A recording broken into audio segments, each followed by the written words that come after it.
Carl Benjamin is my friend. Sargon of Akkad is my friend. Know this before you watch this video. Also know that I know him well, and I have known him for many years. And I feel compelled to put off the other videos I was going to put out today to do my best to address what appears to be some sort of coordinated effort between the Spurgs and mainstream media for whatever reason to now smear the man. And I want to talk first about an article that appeared in the fucking Times, which is just about the most slanderous piece of garbage I've ever seen in my life. And I know I ask this a lot, but if you watch this video and you feel like I feel, please make sure to share it, to share the tweet. Feel free to upload it to your channels. I don't care. Okay? This is peak yellow journalism, and it's absurdly disgusting. And we're going to look at this. While Carl was here, he was reached out to by a dickhead named Jamie McWhorter. Hi, Carl. We're going to run a story about you in this weekend's paper. In it, we will state the following. In a podcast in February, you accused an alt-right members of acting like a bunch of blank. You called them blank and blank. You also said white people are meant to be polite and respectful to one another. And you guys can't even act like white people. Screenshots are circulating, I wonder from who, online, and comments made by Paul Joseph Watson suggesting that UKIP was aware that you had made these comments before admitting you into the party. You tweeted, I wouldn't even, to MP Jess Phillips. Like, this is from 2016, and they are still trying to use this. And of course, I know where this is coming from. But, we've got the people who apparently care about nothing in the world are really invested in feeding information to these pathetic liars. You spoke at the UKIP conference on Friday through pre-recorded message. The message is shown on the main stage, blah, blah, blah, blah, blah. Please call me. As is a matter of urgency. You can see Sargon's actual reply. I'm afraid I'm in the U.S. at the moment, so I can't call, but I'll give you my comment here, which I expect to see reproduced in full. The fact that they're talking about me and not the issues reflects the broader cultural malaise that affects modern Western democracies. The above mentioned are not crimes. They are offenses against political correctness. They have been taken out of context in which they were used as an attempt to smear my character. No focus is given to the number of people who thank me for helping them feel they are not alone in the resistance of political correctness, the charity I've done in my online community, or the arguments that I've made for a more close focus on the principles of British liberalism. Trial by public opinion was certainly one of the main factors that caused Brexit and Donald Trump, and it is as if political embellishment has learned nothing. The media's lack of attention paid to its arguments is why the alternative influencer network on YouTube and other social media platforms is growing every day. We talk about the issues, not 3-year-old tweets. We Are the Mainstream has avoided long-form conversations in favor of short sound bites and gotcha reporting, such as this very article. The alternative media is growing because of the useful content they produce, and this trend will continue. So let's see what the article. Look at that. Look at this fucking headline. You can just say whatever you want about Jamie McWhorter, apparently, as long as you put quotations around it. Furry.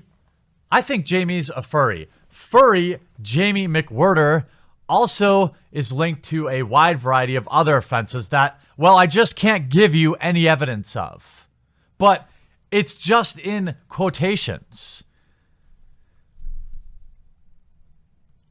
Racist troll who sent a bad word tweet addresses UKIP members. An internet troll who has been accused by his opponents of acting like a bunch of white blank. Well, wait a minute. Wait a minute, Jamie. Why did you blank it out there but not here? Interesting. He sent to the Labour MP Jess Phillips has addressed activists at the UKIP conference. Carl Benjamin, 39, who uses Sargon of Akkad as a political commentator, has gained. They always obsess about the following, and this is really transparent, okay? This is their jealousy. This is always about the reach that they are losing and the reach that we, the commentating community, whether you're left, you're right, you're in the middle, are taking from them. This is the exact thing I talked about very nervously and anxiously on stage at MythCon. He joined UKIP in June as the party's attempt to attract younger, internet-savvy supporters. They don't know that, by the way. They say they couldn't possibly be that he was actually interested in joining UKIP. He addressed the UKIP conference in Birmingham on Friday via video message shown on the main stage. He's also set to appear in the party's youth conference on November 10th. His role raises new questions about the direction UKIP is taking under leader Gerard Batten, who came under fire from Nigel Farage last week for his support of the EDL founder Tommy Robinson. Benjamin gained notoriety in 2016 when he was accused of instigating a misogynistic trolling campaign against the Labour MP from Birmingham Yardley. "I wouldn't even enjoy you," he tweeted at Phillips, prompting a deluge of threatening tweets against her, including all sorts of threats from his followers. By the way, doesn't include any of them. By the way, doesn't include when Jess Phillips was interviewed about it, she said she didn't even care, that she was in the garden with her family or grandchildren, right? They are offended on her behalf, and they are using a woman, by the way, as a political pawn to write slanderous hit pieces against their political opponents. Caroline Jones, the Welsh Assembly member who quit the party on Wednesday over her opposition to the party's, quote, lurch to the far right under Batten, said, "Farage never would have allowed Benjamin to join the party. There were standards then." UKIP said Batten had invited Benjamin to speak at the panel at the EU as a subject matter expert, and that he was not an official party representative. He said some distasteful things in the past, but the vast bulk of what he says is very sensible. Right. We all say things at times when we're heated, right? And I'm sorry. Where is the quote? Where is his? You didn't even include it, did you? You didn't even include it. And people took him to task for that, saying, "We've reached peak yellow journalism." The Times blogger accused shithead Jamie McWhirter, contact Sargon for comment in a context-devoid hit piece, receives one, then fails to publish any of it, claiming there isn't enough space despite it being an online article. To which he replies, "Hey, I'm not a blogger. The story appeared in yesterday's Sunday Times and was then uploaded to the website. Including Sargon's full comment as he demanded would have taken up more than half the article. We included the important bit, though. Hope that clears it up for you." So important to who? Important to who? You did almost no fact-checking, including no context, and targeted someone because you disliked their politics and the fact they joined UKIP. This is yellow journalism. I called you a blogger because journalists have a code of ethics, and you failed to show it. Then asked for what he got wrong, and he's told. And then, of course, you see the article spinning onto then now London Economic. Revealed. Bizarre views of UKIP's sinister rising stars. Again, no quote here. He thanked Gerard Batten for inviting him to speak and slammed the media for scaremongering about UKIP being an evil far-right party. Benjamin said that he had joined the party to take a stand against communists in our university, Islamists in our northern towns, and the censorious MPs. So they have the actual quote. Unfortunately, Jamie didn't include that either. In fact, he just lied about it, because at least the London Economic went and found the actual quote. The controversial YouTuber is part of War Plan Purple, the social media drive to make the beleaguered UKIP more populist and bring in fresh, younger supporters. In a recent live stream, he repeatedly used the N-word, telling alt-right listeners that they should act like who white people. That's not how white people act. Again, taking everything out of context, right? Context that was easily provided, easily available. If they had waited, they could have just waited a few minutes.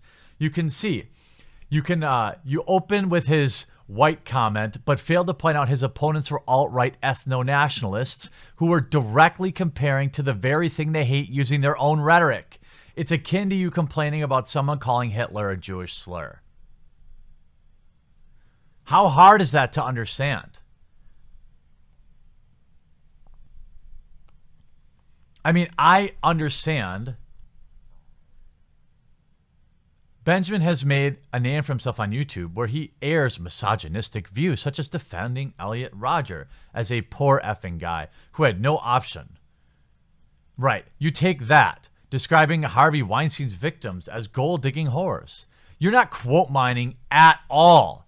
You have all of this room, and you also chose to not include any kind of quote. And the sickening part is I know they're getting fed all sorts of this stuff from people who claim to not care about anything. Well, they seem to look like they care about a lot right now. And look, Carl Benjamin is my friend. Sargon of Akkad is my friend. He's been in my home. We have known each other for years. I know what they say about him is not true. I know what they say about him is fabricated and devoid of context because they are afraid. They are afraid that there is momentum building in a party that they disagree with politically, and they are willing to lie to try and dampen that. Well, just like how that worked for Hillary Clinton, I can't imagine this blowing up in your face. And when you start to smear people like Dankula, who is a friend of mine and I've known for many years as well, I get a little interested. Maybe I'm going to be paying a little more attention to UKIP, and maybe I'm going to do a little bit more to support their cause. And maybe if people in this video are sick of yellow journalism and lying for political gain, maybe they're going to take more interest in UKIP. Maybe they're going to share this video all over Twitter. Maybe Jamie, accused shithead, you are going to get a little bit of blowback from this. I wonder why that might be.